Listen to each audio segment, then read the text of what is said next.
이거 한번 또 볼까요? 이것도 한번 유찰됐는데요.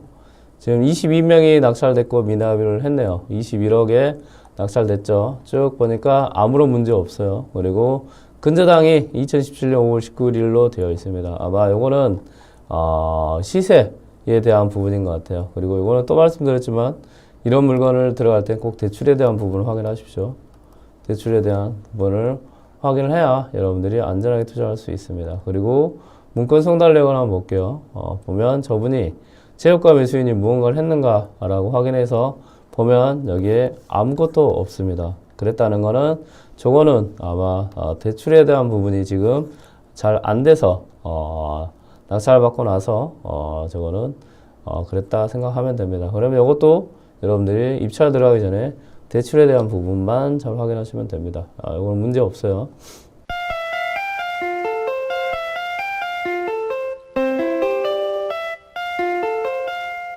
자, 이 물건이죠. 이 물건입니다. 자, 그러면 이 물건에 대한 이제 문제가 있는지 없는지는 한번 보시죠. 이것도 경매와 공매는 똑같습니다. 여기서 이 체납자라는 분이 계시네요. 체납자라는 거는 우리 경매랑 똑같이 채무자예요. 채무자는 돈을 빌려서 안 갚은 사람, 못 갚은 사람, 체납자는 세금을 못 낸 사람이라고 생각하시면 돼요. 그런데 중요한 거는 여러분들이 나눌 필요는 없어요. 앞에 채자가 들어가면 채이든 그냥 똑같다 생각하셔. 끝. 여러분들은 공부할 때 공부량을 늘리지 마십시오. 제발. 늘리면 늘릴수록 어려운 게 경매고 그 다음에 더 어려워지는 게 공매예요. 근데 그럴 필요는 없다. 근데 체납자라는 거는 이 물건의 소유주가 살고 있다고 생각하시면 돼요. 그리고 전입 2024년이라고 해도 말소기준권리 자체가 2023년 11월 2일이기 때문에 어차피 대항력 자체가 없다라는 것 알 수 있습니다. 그러면 이 물건 자체는 뭐예요? 권리분석상 아무런 문제가 없는 겁니다. 그러면 이 물건에 대한 이제 시세를 한번 찾아볼게요. 자, 시세라는 거는 이것도 보니까 147이고요. 그 다음에 109동 601호라는 거를 반영을 해서 네이버 부동산에서 한번 찾아보겠습니다. 이런 걸 여러분들 한번 분위기를 보세요. 분위기를 보고 그 다음에 경매로도 투자를 한번 해보시고 공매로도 투자를 해보시고 하는 거에 대해서 여러분들이 잘 기억하십시오. 중요한 거는 싸게 그리고 경쟁 없이 낙찰받는 게 중요합니다. 자, 여기 서초구 방배동이죠. 방배동에 방배롯데 캐슬 아르떼.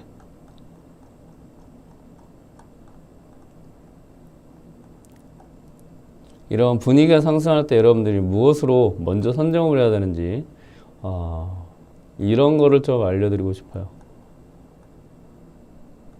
롯데 아르떼 여기 있네요. 롯데 아르떼가 있고 그 다음에 얘가 147제곱 타입이니까 아마 175제곱 정도 될 것 같아요.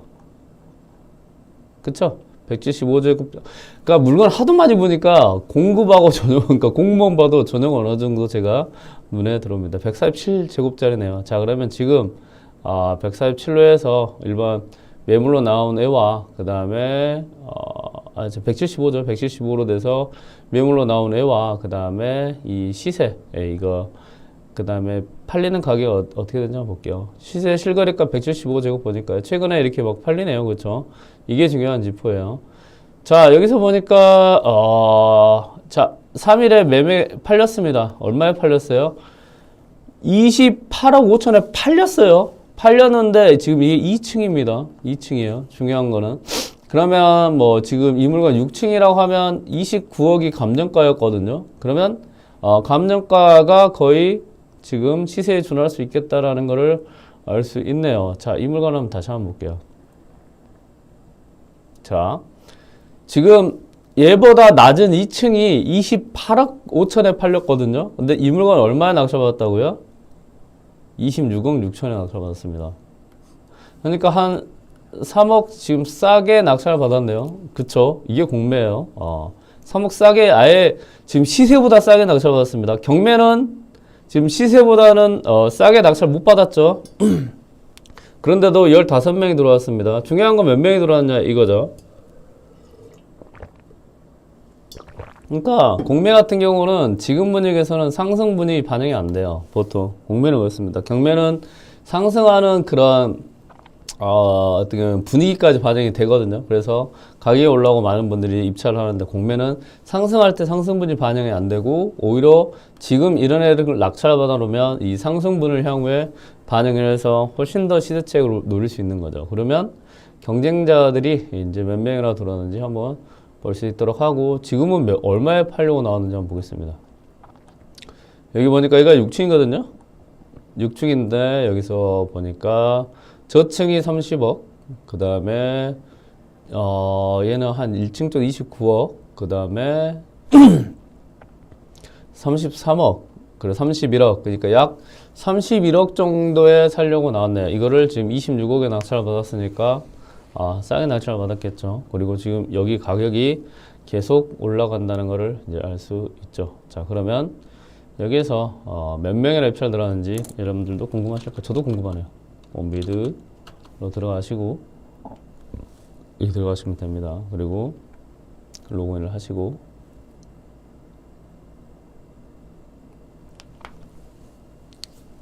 그 다음에 이거에 대한 이제 이거를 사건 번호는 경매이고 물건 번호는 공매입니다. 똑같은 거예요. 그거. 의미를 안 두셔도 됩니다. 클릭 한번 해볼까요? 쭉 보니까 이제 낙찰이 됐네요. 몇 명이 입찰 들어왔을까? 보면 자 이게 이제 중요한 지표예요. 자 보이시나요? 거의 90%대에서 2명이 입찰 들어왔어요. 유효 2명. 그러니까 경매는 15명이 입찰 들어와서 100%를 넘겼죠. 근데 공매는 2명이 입찰 들어와서 90%대 이제 낙찰됐습니다. 근데 이 2명도 혹시나 입찰 안 들어왔으면 얼마나 유찰돼요? 이제 80%대로 유찰되는 거죠. 이게 공매예요. 그런데도 지금 시세가 28억 5천에 2층이 팔렸잖아요. 근데 시세보다 뭐 2억 이하.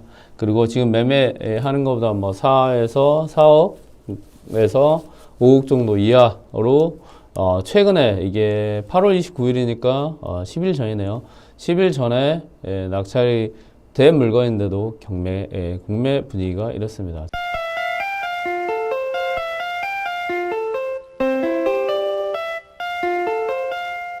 자, 이게 중요한 지표예요. 자, 이거 19억입니다. 19억. 19억에 12층 3호예요. 자, 이런 물건은 단독입니다. 진짜예요. 단독입니다. 단독인데 중요한 거 뭐냐? 지금 입찰 들어가면 단독이라니까요.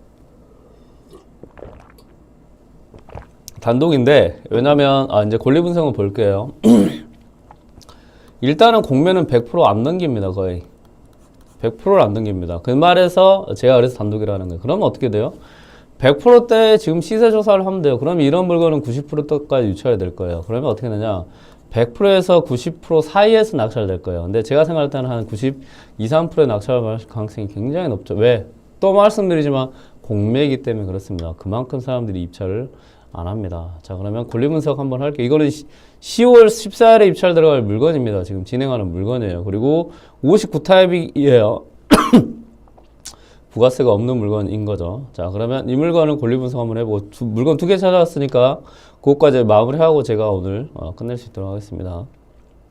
잘 보세요. 이게 상승장에서는 어떻게 뭘로 접근해야 되는지 여러분들이 일반 사람들이 정말 경제학자의 부자의 길로 넘어설 수 있게 만드는 것은 무엇인지 해야 됩니다. 자, 진행, 아까 낙찰로 봤으니까 진행으로 봐야 되겠죠? 진행으로 보면 얘가 진행이 되고 있습니다. 12층 1203호네요. 쭉 내려보니까 이렇게 돼 있어요. 자, 여기서 보니까 임차인이 2022년 2월 3일이에요. 그리고 2024년 5월 13일에 자, 4천만 원 주고 임차인이 들어와 있네요. 근데 2022년 2월 3일보다 말소기준 권리가 2016년 1월 8일이에요. 대항력이 없습니다. 그리고 2022년에 전입이 들어왔다는 임차가 들어왔죠. 그럼 여기는 기본 임차인을 위한 기본 인테리어는 다 됐겠네요. 그러면 이 물건 같은 경우는 여러분 낙찰 받아서 바로 전세도 놔도 되는 그런 물건입니다. 권리 분석상 전혀 문제가 없는 물건입니다. 자, 그러면 이 물건에 대한 시세를 한번 보겠습니다. 자, 네이버 부동산 한번 볼게요. 잘 기억하세요. 오늘 내용이 여러분들 인생을 바꿀 수 있는 내용이 될 수 있습니다. 왜 사람들이 많이 경쟁하는 곳에 가서 많이 입찰 들어가서 그런 낙찰을 못 받는 그리고 그런 경매를 지금 단계에서는 경매보다는 지금 남들이 경쟁 안 하고 조용히 낙찰을 받는 공매를 관심을 가지셔야 됩니다. 지금 상승기 때는 특히나요. 여러분들 인생을 바꿀 수 있다고 했어요. 자, 이거는 동아 아파트래요. 동아네요. 이게 59.92 타입이에요. 59.92. 예, 59.9이면 자, 81제곱인가요? 81. 어디 보자. 단지 정보, 동호시 공시가격 들어가지고 평형 정보 들어가세요. 백사동. 자, 백사동에서 평형 정보 들어가면 얘가 1203호, 1203호, 1203호, 86.94 타입이죠. 공시가격 볼까요? 1203호는 뭐예요? 로얄층입니다, 지금. 자, 로얄층이에요. 로얄층이라는 건 이 분홍색이에요. 그러니까 층도 좋은 거예요, 지금. 좋은 겁니다. 자, 어디 보자. 86.94 타입. 86이네요. 자, 그러면 지금 매물이 얼마 나왔어요? 23억이 나왔습니다. 자, 그럼 실거래는 어떻게 되나? 실거 86 타입이죠. 자, 최근에 얼마에 찍었냐? 22억 5천만 원에 찍었습니다. 17층이요. 보이시나요? 지금 22억 5천만 원인데 얼마에 나왔냐? 얘가 19억이 나왔어요. 얘가 19억이 나왔습니다. 말씀드렸죠? 이거 단독입니다. 이거 단독이에요. 왜냐고요? 공매니까요. 공매는 100% 안 본다니까요. 지금 이게 실거래가보다 지금 매물 팔린 애보다 3억 5천만 원 싸게 나왔어요. 싸게 나왔는데 그러면 몇 명 입찰 들어가냐고요? 혼자 들어간다니까요. 이게 90%까지 유찰돼야 사람들이 그나마 관심을 가져요. 왜냐고요? 공매니까요. 신기하죠? 말이 안 되죠? 말이 안 되는데 공매는 그래요. 그만큼 많은 사람들이 경매에 대해서 이야기를 많이 하고 지표를 경매로 잡아요. 그리고 많은 사람들이 이 부동산에서 좀 공부를 해보자. 나는 공부 좀 하고 싶어요. 공부를 해보자. 그러면 뭐부터 손대냐? 경매부터 손대요. 그러다 보니까 공매로 넘어가는 사람 늦어요. 늦다 보니까 반박자가 늦다가 또 그랬죠. 그러면 또 말씀드렸다시피 공매는 상승분이 반영이 안 돼요. 그리고 일반 매매, 지금 실거래가보다 싸게 낙찰을 받아버릴 수 있어요. 어떻게? 근데 더 중요한 거는 한 100명 들어와서 싸게 낙찰 받는 게 아니에요. 한 명. 아마 이거 단독입니다, 단독. 이런 거는 뭐예요? 시세조사 하시고 여러분들 대출만 잘 한다고 하면 지금 바로 낙찰 받자마자 3억 5천 본다니까. 더 중요한 게 뭐냐? 요거는 지금 얼마까지 올라가고 있다고요? 지금 가격이 계속 올라가고 있습니다. 23억이라고요? 자. 얘는 20층이에요. 20층이면 제일 탑층이거든요. 탑층이라는 거는 그래도 층이 로얄층이 아니죠. 쭉쭉 볼게요. 여기 있네. 중층가 얼마야? 24억입니다. 자, 탑층은 어떻게 되냐? 동호시 공시가격 보면 이게 탑층이에요, 얘가. 분홍색 아니죠? 탑층 바로 밑에 층이 어떻게 로얄층이에요. 근데 아까 저기 중층이 24억이었거든요. 중층이라는 거는 제가 봤을 때는 한 이 정도 될 것 같습니다. 이 정도. 그러면 이 물건 같은 경우는 약 지금 25억 정도에 내놔도 팔릴 수 있는 물건이다라는 걸 반증이 됩니다. 자, 보이시나요? 자, 19억에 입찰 들어가 있어요, 여러분들. 근데 이게 제가 생각할 때는 지금 25억 정도의 매물로 내놔도 아마 팔릴 수 있는 물건으로 보입니다. 이게 공매입니다. 근데 이거를 여러분들 입찰 들어가면 단독으로 낙찰 받는다니까요. 그래서 제가 지금 여러분들이 인생을 바꿀 수 있는, 그러니까 다른 사람들이 경쟁하는 데 가지 마세요. 왜 거기를 가세요? 그냥 그런 거는 있으면 그냥 입찰만 들어가시고 실제 낙찰을 어디서 낙찰 받으시라고요? 공매로 낙찰 받으세요. 하나 더 보실래요? 이게 공매입니다, 이게.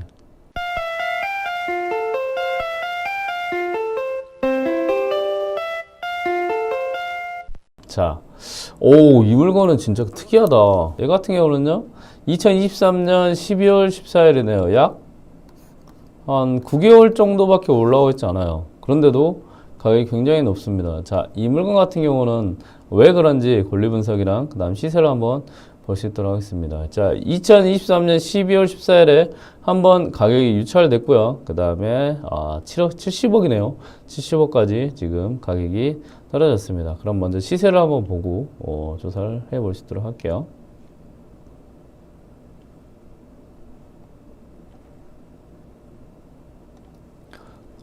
부자이커님, 이거 너무 가격이 높잖아. 아니, 이런 물건 다음에 여러분들이 이제 부동산 공부 열심히 하셔가지고 투자 잘 하셔서 이런 거를 이제 원업으로 잡으셔야죠. 다음에 이런 물건에서 여러분들이 살 수 있도록 열심히 투자하시고 공부를 하시는 것, 저는 그런 목표를 가지는 것도 좋다고 생각합니다. 상지 리치 빌 카일룸 여기 있네요. 상지 리치 빌 카일룸 여기 있네요. 2차 여기 있죠. 여기 보니까 이게 지금 244 타입이네요. 244 타입이고 15층입니다. 자, 지금 244제곱인데 지금 와, 이게 지금 가격이 엄청 경매로 나온 애들이 지금 엄청 가격이 괜찮네요. 자, 여기서 보겠습니다. 거래 방식을 매매로 가고요. 244 한 타입이 있네요. 한 타입. 지금 2층이 얼마냐? 2층이 지금 100억입니다. 2층이 100억이고요. 자, 고층이 110억이고요. 120억이 되어 있네요. 자, 시세 실거래가 한번 볼까요? 얘가 지금 15층 1호네요. 와, 얘는 완전 로얄층이네요. 로얄층 중에서도 완전 로얄층이에요. 지금 한동에 있는 아파트인데 완전 로얄층이고요. 거기에 지금 최고가로 나오는 게 약 120억 정도 나왔네요. 자, 그러면 이 물건은 뭐죠? 와, 50억 싸게 나오네요. 50억. 그러니까 한마디로 가격이 너무 싸게 나오니까 사람들이 관심을 많이 갖고 조회수가 엄청나게 올라갔다 생각하시면 돼요. 이게 경매입니다. 경매 같은 경우는요, 2023년 이게 12월에 나왔지만 이 물건에 대한 감정 가격 자체가 쉽지가 않아요. 특히 이렇게 나홀라 아파트 같은 경우는 가격이 얼마입니다 라고 감정 평가하는 게 쉽지가 않고, 그리고 왜냐하면 비교할 수 있는 아파트가 없으니까요. 그리고 이 물건이 지금 경매로 진행이 되면 최근에 시세가 또 반영이 안 됩니다. 지금 최근에 시세가 경매로 아닌 일반 매매로 120억 정도의 지금 매물로 나왔는데 얘는 지금 70억입니다. 이렇게 50억 이상 싸게 살 수 있는 그런 기회가 여러분들께 있다는 거죠. 자, 그러면 권리 분석을 한번 해보시고 물건의 상태를 한번 보겠습니다. 권리 분석을 보니까요, 여기에 2021년 1월 27일에 근저당했네요. 광명 동부 새마을 군구라는 근저당이 있고요. 여기 보니까 여기 있네요.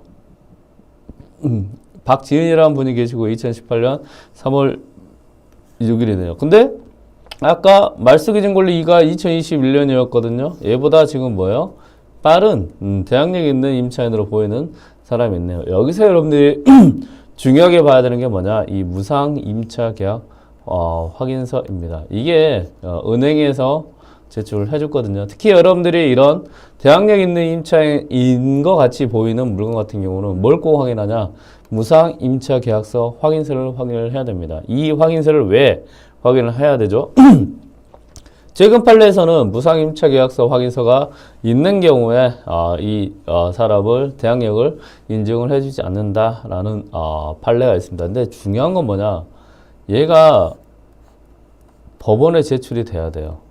그러니까 한마디로 여러분들이 경매 물건에서 가장 잘못 생각하는 게 무엇이냐? 무상 임대차 확인서가 이 확인서를 법원에 제출했습니다. 와 보유하고 있다라고 법원에 이야기했습니다. 이 두 가지 형태가 있거든요. 여러분들은요, 이 무상임차 계약 확인서가 인정이 되는 건 뭐냐? 이 제출입니다. 제출이에요. 보유되고 있다고 하더라. 뭐하고 있다고 하더라는 이거는 인정이 안 될 수 있습니다. 아셨죠? 그렇기 때문에 이 제출을 해서 법원이 이거를 받았고, 그리고 여러분들이 경매 물건 자체에 대한 거를 이 제출된 거를 보고 내가 입찰가를 산정을 했다라고 하면 요거는 이 무상 임차 계약서가 경매 절차에 반영이 됐다고 해서 인정이 됩니다. 다만 이거는 유료 경매제예요. 여기서 여러분들이 법원에서 제공하는 서류를 하나 더 봐야 됩니다. 그게 매각물건 명세서라는 겁니다. 매각물건 명세서를 보면 여기에서 꼭 확인해야 되는 것, 여기에 제출이 됐는지 안 됐는지를 확인을 해야 됩니다. 이렇게 확인서가 제출됐죠? 이런 거는 뭐다? 인정이 됩니다. 꼭 이 부분을 확인하시고 여러분들이 접근을 하시기 바랍니다.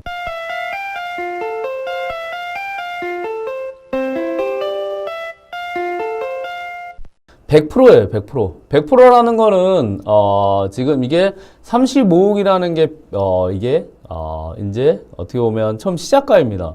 시작가인데도 벌써, 4명이라는 사람이 들어갔고, 자, 여기서 중요한 포인트는 뭐냐? 다른 곳이라는 거죠. 그러니까 서울 아파트 가격에서 서울 사람들이 사는 게 아니고요. 서울 강남의 아파트를 어떤 분들이 산다고요? 경기도에 있는 분들이 산다는 거. 이런 게 중요한 거죠. 그러니까 지금 수도권에 있는 서울에 있는 아파트는 경기도에나 지방에 있는 큰 손분들이 지금 이게 투자 포인트다 생각하고 사버린다.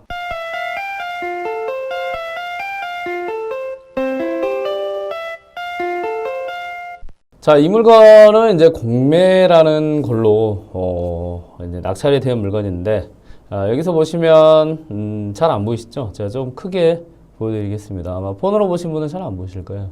자, 이게 이제 공매지라는 거예요. 자, 요즘 보면 여러분들 그 서울 아파트 가격이 많이 올라간다고 하죠. 서울 아파트 가격이 많이 지금 상승 국면에 있습니다. 그리고 이 부동산에 대한 그 서울 아파트가 어떻게 보면 기준을 잡고 그리고 전국으로 확산될 가능성이 이제 좀 높을 것 같아요. 그리고 그 이후에는 이제 제 경험에 의해서 보면요. 그 이후에는 아마 아파트뿐만 아니고 다른 많은 부동산들이 상승 국면으로 조금 접어들지 않을까 생각합니다. 왜냐면 과거에 몇 년 전에 이 부동산을 가지고 투자했던 분들이 그리고 그 패턴을 보면 그런 식으로 이제 진행이 되더라고요. 자, 이 물건 같은 경우는 이제 이게 공매라는 겁니다. 공매지가 익숙하지는 않을 거예요. 그런데 여러분들이 익숙하지 않다고 해서 어려운 건 아니에요. 다만 익숙하지 않은 것을 여러분들이 익숙하게 만드는 것, 이게 여러분들이 공부하는 전 자세라고 생각합니다. 그리고 결국은 여러분들이 돈을 벌고 싶고 경제적자유를 이루고 싶다고 하면 그 익숙함을 아니면 조금 어려운 부분을 여러분들이 노력을 해서 바꿔가는 것, 이게 가장 중요하다고 생각해요. 이거 똑같습니다. 아침 6시에 일어나서 이 라이브 방송을 듣는 것도 여러분들이 이 수고와 노력이 필요하거든요. 이렇게 노력하는 자세가 중요하다고 생각합니다. 다만 눈에 보이지 않더라도 제가 그래도 이쪽 전문가니까 눈에 보게 쉽게 좀 설명을 하면서 진행을 하겠습니다. 이 물건은 이제 공매라는 거고요. 이 이제 공매지예요. 공매지는 이 물건 번호라는 게 좀 중요합니다. 이걸 가지고 이 공매 물건을 자산관리공사에서 관리를 하고요. 그리고 여러분들이 실제 입찰을 들어갈 때 이 물건 번호를 입력을 하고 이 물건에 입찰 들어갈 수 있습니다. 그리고 이 자산관리공사는 법원하고 좀 달라요. 좋은 점이 뭐냐? 이 조세정리팀이라는 전화번호 있잖아요. 여기에 전화해서 정보를 좀 얻을 수 있습니다. 더 좋은 거는 이 정보뿐만 아니고 이 조세정리팀이라는 대표번호에 전화해서 이 물건 번호를 물어보시면요, 이 담당자까지 여러분들이 통화를 할 수 있다 정도 생각하시면 됩니다. 자, 이 물건은 서울 송파에 있는 리센츠라는 아파트예요. 아파트이고 지금 9층 904호에 있습니다. 자, 여기 소재지라는 거는 여러분들이 시세를 조사하시고 현장을 방문할 때 알 수 있는 그 주소가 나와 있다고 생각하시면 되고요. 그리고 이 세부 용도에는 이제 아파트라고 되어 있죠. 여러분들이 흔히 많이 보는 아니면 여러분들이 많은 분들이 거주하고 있는 곳이라고 생각하면 됩니다. 그리고 여기서 중요한 거는 이 건물이 27.68제곱미터라는 건데요. 자, 여러분들이 경매와 공매 그리고 부동산을 돈을 벌고 싶으세요? 그러면 이 제곱미터에 대한 부분을 꽉 잡고 계시면 좋아요. 특히 저는 이제 이과이기 때문에 이 제곱미터가 익숙해요. 근데 문과나 아니면 이 그 수치에 좀 어려운 분들은 이게 눈에 잘 안 들어올 수 있거든요. 다만 이게 여러분들 돈이라고 생각하면 됩니다. 이게 크기예요, 크기. 그래서 두 가지 측면에서 바라볼 수 있는데요. 하나는 이 크기가 크면 클수록 위치가 좋으면 어때요? 돈이 가격이 높겠죠. 두 번째는 가격에 대한 부분이고요. 두 번째는 조사에 대한 부분입니다. 이 물건 수치 같은 경우는 이게 전용이라고 해서요. 여러분들 실제 거주할 수 있는 그런 크기다. 그리고 이 전용 면적을 찾아야 여러분들이 네이버 부동산이든 이런 시세를 조사할 수 있는 사이트에서 정확하게 시세를 조사할 수 있게 됩니다. 그래서 중요한 거는 말씀드렸다시피 이 주소와 그 다음에 크기를 잘 봐야 여러분들이 시세 조사를 할 수 있습니다. 자, 이 물건 같은 경우는 70%까지 유찰이 됐어요. 유찰이라는 거는 100%라는 가격에서 공매에서는 이 100%의 사람들에게 팔려고 내놨잖아요. 근데 아무도 안 사면 10%가 가격이 내려갑니다. 이 내려가는 걸 유찰이라고 해요. 그리고 또 안 사면 또 10% 내려가요. 그리고 또 안 사면 또 10% 내려갑니다. 이렇게 세 번의 유찰이 돼서 70%까지 유찰이 됐고요. 가격은 얼마냐? 7억 8,400만 원까지 유찰이 된 물건입니다. 그러면 이 물건은 얼마에 낙찰 받았을까요? 궁금하시죠? 한번 보겠습니다. 이 물건은 여기에 있네요. 7억 9,900만 원에 낙찰 받았어요. 자, 11억짜리 아파트를 7억 9,900만 원에 낙찰 받았네요. 이게 뭐야? 이럴 수가 있는가? 라고 생각하죠. 아마 가격이 아마 이 정도 되기 때문에 낙찰이 되지 않았을까요? 자, 그러면 가격도 한번 봐보시고요. 그리고 이 물건이 왜 이렇게 낙찰됐는지 한번 살펴보는 것. 그리고 여러분들이 공매를 했을 때는 이렇게 가격의 이 정도의 부분을 이렇게 이 정도 가격에 살 수 있구나라는 거를 정확하게 인지할 수 있게 여러분들을 도와드리겠습니다. 자, 그러면 중요한 거는 이 70% 세 번까지 유찰이 됐는데 몇 명이 들어와서 이 물건에 입찰을 들어갔고 그리고 7억 9,900만 원에 낙찰받은지 궁금하실 것 같아요. 자, 이 몇 명이 들어왔는지에 대한 부분은 제가 또 가져왔습니다. 자, 여기에 있는데요. 자, 이거는 여러분들이 이제 온비드라는 사이트에 들어가면 이 입찰을 할 수 있고요. 그리고 입찰을 했을 때 이제 결과가 나와요. 이 결과가 나오는 어떤 표라고 생각하시면 됩니다. 다만 이 표를 딱 봤을 때 그렇게 잘 눈에 보이지 않잖아요. 근데 제가 이제 공매를 많이 하다 보니까 우리가 가장 많이 보는 건 무엇일까요? 그렇죠. 몇 명이 들어왔는지, 그리고 몇 명이 2등이 얼마에 이제 입찰 들어왔는지 이런 거 궁금하시죠? 그게 여기에서 이제 확인할 수 있습니다. 다른 건 안 봐도 돼요. 여기서부터 여기까지는 여러분들이 거의 볼 필요가 없어요. 이 밑에도 거의 볼 필요 없습니다. 딱 여러분들이 입찰 결과표에서 봐야 될 부분은 아마 이 정도일 거고, 여러분들이 가장 궁금하게 생각하는 거는 자, 몇 명이 들어왔고 몇 명이 어떤 가격으로 입찰 들어왔는지 궁금할 거예요. 자, 더 크게 한번 봐보겠습니다. 자, 여기에 보니까 2명이 입찰했습니다. 여기 입찰자 수가 있죠. 여기에서 보면 유효 2명 있고 무효 0명이라고 있네요. 자, 이게 무엇이냐? 입찰은 온비드라는 사이트로 하기 때문에 여러분들이 입찰표를 작성을 해서 제출할 수 있어요. 제출을 하면 이제 온비드라는 사이트에서 받아 놓습니다. 그리고 나서 플러스 보증금을 내야 돼요. 이 입찰 들어간 물건에 이제 10% 계약금을 낸다고 생각하시면 돼요. 이 계약금을까지 내서 한 사람이 이제 이렇게 유효라는 표시로 되는 거고요. 만약에 보증금을 안 낸 경우에는 그냥 입찰표만 작성을 했기 때문에 계약금을 안 걸었잖아요. 그래서 무효라는 표시가 됩니다. 이 물건 같은 경우는 2명이 입찰했고 그리고 실제로 보증금을 2명이 납부를 했어요. 그리고 입찰 금액을 보니까 2등이 7억 8,400이고요. 1등이 7억 9,900만 원입니다. 너무 궁금하네요. 야, 이거 어떤 물건이길래 지금 이 물건 같은 경우는 서울 송파에 있고요. 입찰이 언제였냐? 올해 3월이었습니다. 올해 3월.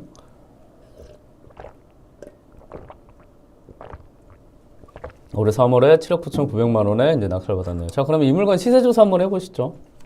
궁금하니까. 자, 시세조사 한번 해볼 수 있도록 하겠습니다. 자, 그러면 이 물건에 대해서 이제 그 물건 번호라고 하죠. 이 물건 번호를 이제 입력을 하고 시세조사를 이제 해 나가면 되는데요. 자, 그러면 옥션원이라는 이제 제가 자주 쓰는 이제 사이트에 들어가서 이 물건에 대해서 한번 검색을 해볼 수 있도록 하겠습니다. 자, 물건 관리 번호를 한번 넣어볼게요.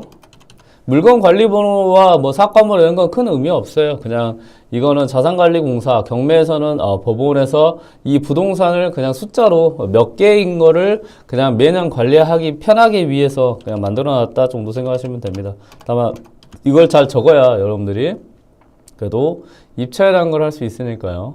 그 정도는 알고 계시면 될 것 같습니다. 자, 이 물건이네요. 이 물건이고, 자, 한번 들어가 볼게요. 자, 서울 송파구에 있는 이제 아파트이고요. 그러면 저는 네이버 부동산이라는 걸 많이 씁니다. 제가 가장 많이 쓰는, 그리고 편한 사이트에 들어가서 한번 확인을 해 보겠습니다.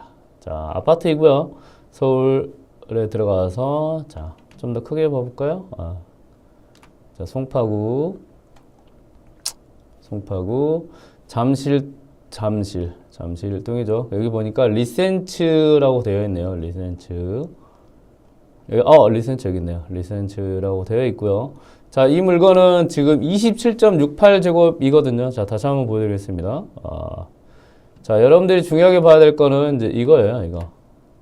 이제 주소를 찾았으면 이 27.68제곱이라는 걸 찾고, 이게 아까 말씀드렸지만 전용이라고 해서요. 실제 살 수 있는 크기입니다. 그러면 여러분들이 이 네이버 부동산에서 실제 살 수 있는 크기를 찾아서 조사를 해야 이 부동산을 싸게 낙찰받았는지, 아니면 좀 비싸게 낙찰받았는지, 아니면 혹시 아직 낙찰 안 된 물건 같은 경우는 이 부동산이 싼지 비싼지를 확인할 수 있는 척도가 된다고 생각하시면 됩니다. 자, 그러면 일단은 이제 제가 27.68제곱미터라는 거에 대한 크기에 대해서 제가 어떤 타입인지 조사를 한번 해볼게요.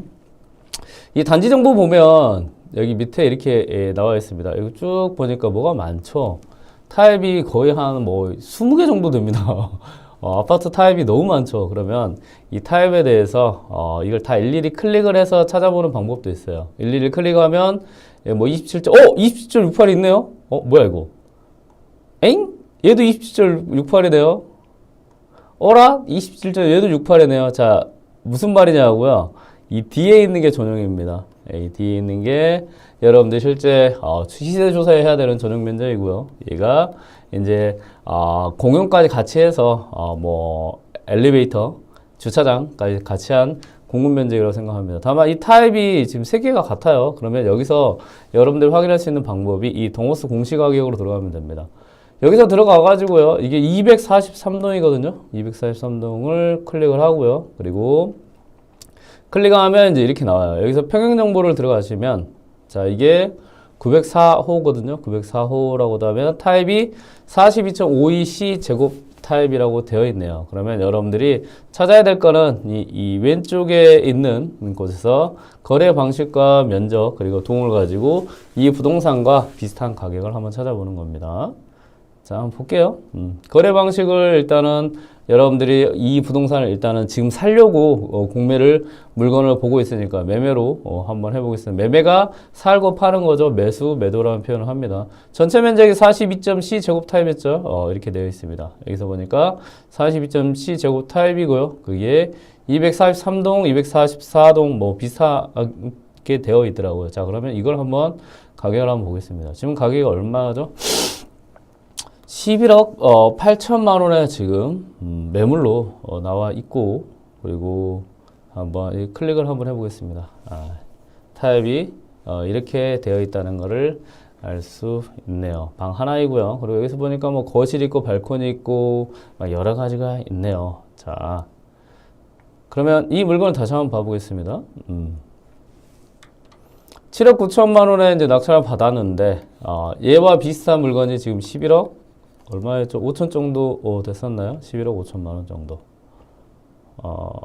됐습니다. 11억 8천만 원 지금 매물로 나왔어요. 근데 중요한 거는 지금 서울 아파트 가격이 상승하고 있는 국면이기 때문에 이게 보수적인 가격일 수 있습니다. 왜냐면 계속 상승하게 되면 이게 이제 여러분들이 2달, 3달 지나면 이게 뭐 12억이 될 수 있고 13억이 될 수도 있거든요. 그래서 지금 호가 자체가 이게 팔리면 실거래가 되는 이제 그런 구조라고 생각하시면 됩니다.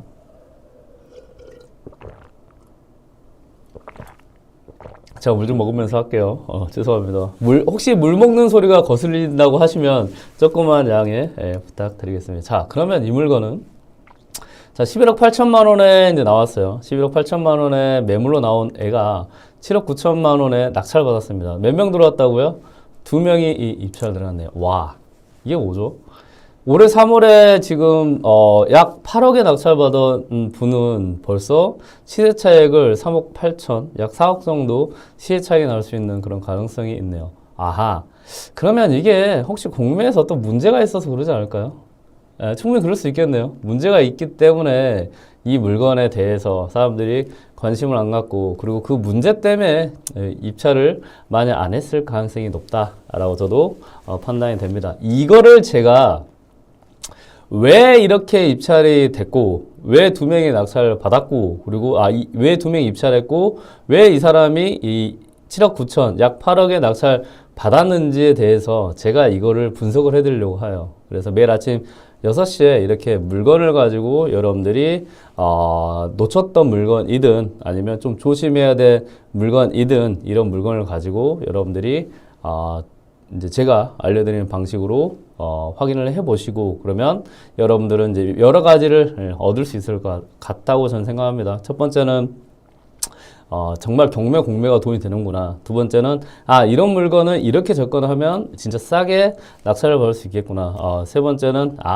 공매에서도 내가 익숙하게 이 공매제라는 것을 눈에 이 6시에만 잘 참여해도 익숙하게 볼 수 있겠구나 라는 부분들을 여러분들은 얻어갈 수 있을 것 같고요. 그리고 저도 아침 6시 방송을 좀 로열티도 좋고 그리고 퀄리티도 좀 높일 수 있는 그런 방식이 될 것 같아요. 자, 그럼 궁금하시죠?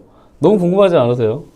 아니, 누군가는 지금 올해 3월에 낙찰 받아서, 네, 지금 거의 사각뛰기를 하고 있는 이런 물건, 네, 공매로 무슨 문제점이 있길래 이렇게 낙찰 받았을까요? 자, 요거를 제가 설명을 해드리겠습니다. 자,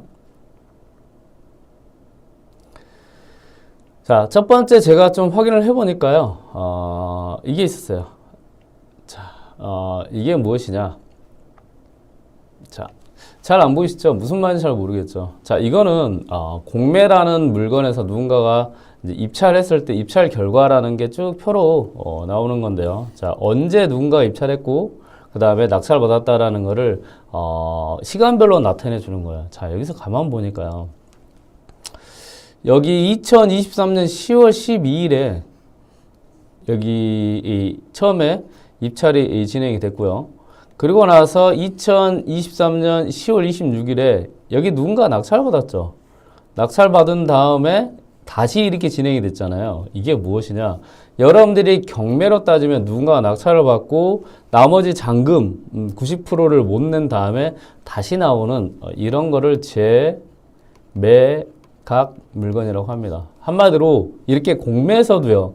경매에서도 여러분들이 누군가 낙찰을 받고 나서 90%의 잔금을 못 내면 특수물건이라고 생각해서 입찰 못 들어가죠. 아하!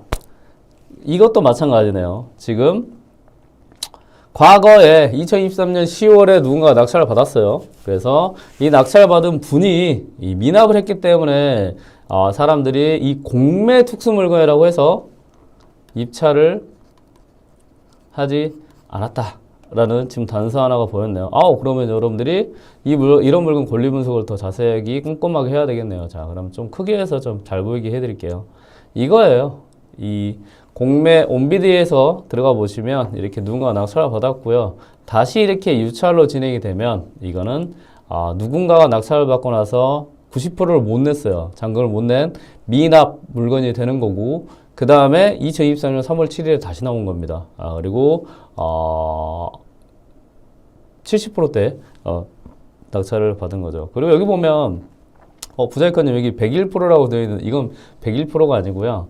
지금 이게 70%까지 이제 유찰이 됐잖아요. 이 70%에 몇 프로의 낙찰 받았는지가 나오는 거예요. 그러니까 70%에 70%가 1억짜리가 70%면 7천만 원이잖아요. 그러면 7,100만 원에 낙찰 받았으면 70%보다 높게 낙찰 받았죠. 그러면 101% 이렇게 표시된다고 생각하시면 됩니다. 그래서 이거는 여러분들이 크게 의미 있게 볼 필요는 없다라는 거예요. 자, 그러면 7억 9천만 원 낙찰 받았고 누군가 미납했다는 거를 이제 사이트를 보고 한번 좀 더 자세하게 설명을 해드릴 수 있도록 하겠습니다. 자, 그러면 왜 미납했는지 궁금하시죠? 이거는 제가 온비드라는 사이트에 들어가서 한번 확인을 하고 제가 볼 수 있도록 할게요. 자, 이 로그인을 보면 온비드를 로그인을 하시면요.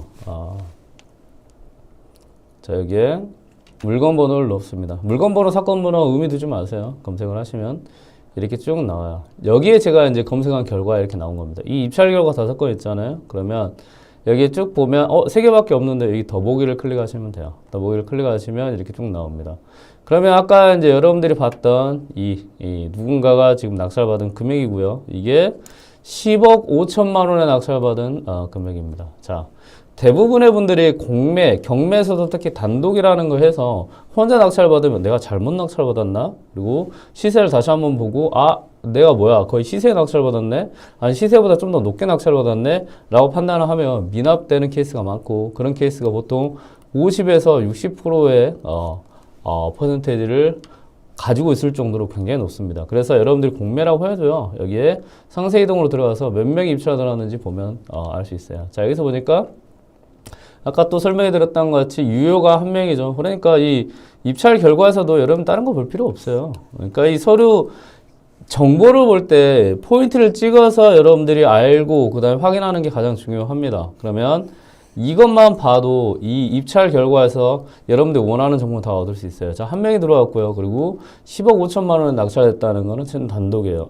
그러면 아마 이때 시세가 한 10억 정도 되지 않았을까 생각합니다. 그래서 이 물건 같은 경우는 좀 높게 낙찰받았다고 생각했거나 아니면 시세로 낙찰받았다고 생각해서 그리고 여러 가지 이제 뭐 걱정이 됐기 때문에 아마 미납이 됐을 가능성이 높습니다. 자, 그러면 첫 번째는 시세에 대한 부분에 대한 미납이 됐고 그리고 한 번 더 공매로 진행이 됐기 때문에 이 재매각 물건이라는 특수성 때문에 좀 유찰이 됐었을 가능성이 높겠다라는 걸 볼 수 있습니다. 자, 그럼 두 번째를 한번 보겠습니다.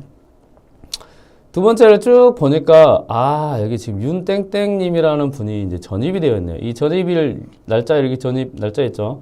2018년 7월 12일이고요. 이 설정 일자가 여러분들이 여기서 공매 압류재산이라는 게 있고 이거는 권리 분석에서 말소기준 권리를 찾아서 이 전입 날짜보다 말소기준 권리가 다시 한번 말씀드릴게요. 말소기준 권리를 찾아서 전입 날짜보다 말소기준 권리가 먼저 있으면 이 전입은 이제 후순위라는 개념이 됩니다. 다만 이 물건 같은 경우는 한번 보니까 말소기준 권리가 이제 이걸로 보여요. 2020년 2월 25일로 보입니다. 근데 전입일이 2018년 7월 12일이네요. 먼저 있네요. 먼저 있다는 거는 선이라고 해서 여러분들이 가장 조심해야 되는 대항력 있는 물건으로 보일 수 있는 물건이네요. 자, 그러면 이게 지금 2018년 7월 12일에 있는 사람이 누군지를 확인하는 것, 이게 여러분들이 이 재산명세라는 거를 보고 확인을 합니다. 이 재산명세 확인하고 보니까요. 쭉 보니까 2018년 7월 12일에 있는 분이 뭐라고 되어 있냐? 이 체납자라고 되어 있습니다. 체납자는 뭐냐? 세금을 못 내서 이 공매로 부동산이 진행이 됐던 이 공매 부동산의 소유주라고 생각하시면 돼요. 자, 임차인을 보호하는 게 주택임대차 보호법이고 거기서 전입이 빠를 때 대항력이라는 게 있습니다. 자, 체납자는 소유주입니다. 소유주는 임차인이 아니기 때문에 보호 대상이 아니라는 거죠. 그러면 2018년 7월 12일에 있더라도 이 사람은 대항력이 없다라는 걸 확인할 수 있습니다. 자, 그러면 한 번 더 이 윤땡땡훈님이 실제로 체납자인지 확인을 해볼게요. 이거를 건물 등기부 등본에서 가장 마지막 편 보면 여기 있네요. 이게 소유주를 표시하는 거거든요. 이게 등기를 요약하는 거예요. 모든 서류는 여러분들 가장 간단하게 보는 게 중요합니다. 여기 윤영훈이라고 계시네요. 이제 소유주가 맞네요. 그리고 전입이 빠르긴 했지만 대항력은 없네요. 자, 그러면 세대 열람을 보고 다시 한번 확인해 보겠습니다. 어라? 세대 열람에 이게 전입 세대 열람이거든요. 지금 2명이 있네요. 이게 뭐야? 지금 이분은 2018년 7월 12일이었고 아까 말소기준 권리가 2020년이었거든요. 윤성희라는 분이 한 분 더 계시네요. 그럼 2017년 1월이네요. 그럼 이분이 대항력 있게 보이고 지금 재산명세 안 나왔죠. 다만 여러분들 재산명세에서 확인이 안 됐다고 하더라도 그리고 세대열람에서 갑자기 생각하지 못한 분이 나왔다 하더라도 당황하지 마세요. 이 등록 구분에서 보면 이분은 거주자로 되어 있죠. 이분은 뭐예요?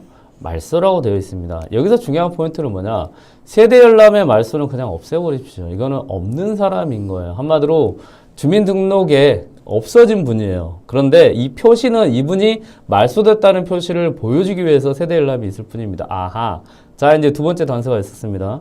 윤영훈이라는 분이 언뜻 보기엔 대항력이 있게 보이지만 아니었고, 자, 세 번째는 윤성희라는 분이 이 세대열람에 대해서 잘 모르면 이 2017년 1월 19일에 누군가 있다고 판단을 해서 말소가 됐지만 혹시 대항력 있지 않나요? 아마 걱정돼서 또 입찰을 못했을 가능성이 높습니다. 아하, 그러면 이 물건은 권리 분석상 문제가 없는데도 이 체납자 문제 없습니다. 이 말소 문제 없는데도 이 서류 자체가 헷갈렸을 수 있겠다라는 단서가 있습니다. 자, 그러면 다른 단서를 한번 봐볼게요. 여기 보니까 이거 뭐야? 건축물대장상 보니까요. 비내력 철거라고 되어 있네요. 뭔가 무서워 보이죠? 자, 이게 여러분들이 이제 좀 알아야 될 게 있습니다. 자, 내력과 비내력이라는 게 있는데요. 자, 이거는 이제 제가 잠깐 찾아와 봤습니다. 자, 내력이라는 건 뭐냐? 중요한 것. 하중을 견디기는 목적. 비내력이라는 건 무엇이냐? 자, 그냥 작은 공간으로 여러 개를 나누기 위한 목적. 그러니까 한마디로 내력벽이라는 거는 여러분들이 이 건물 자체를 지탱하는 거예요. 그래서 이 내력벽이 없어지면 큰일 납니다. 건물이 무너질 수 있어요. 그러면 어떻게 될까요? 이런 거를 만약에 없애면 이거를 크게 없앤다고 해서 대수선이라고 합니다. 그리고 요거는 위반, 문제가 되는 거예요. 그래서 크게 문제가 됩니다. 요거는 위반 건축물이기 때문에 여러분들이 입찰을 들어갈 때도 조심해야 됩니다. 근데 이 배내력이라는 거, 비내력이라는 거는 작은 공간을 나누기 위해서이기 때문에 이거는 신고를 하고 내가 이 공간을 원래 나눴던 걸 그냥 이걸 좀 철거를 할게요 라고 이거를 신고를 하고 인정을 해주면 아무 문제 없이 할 수 있다라고 생각하시면 됩니다. 한마디로 이 물건 같은 경우는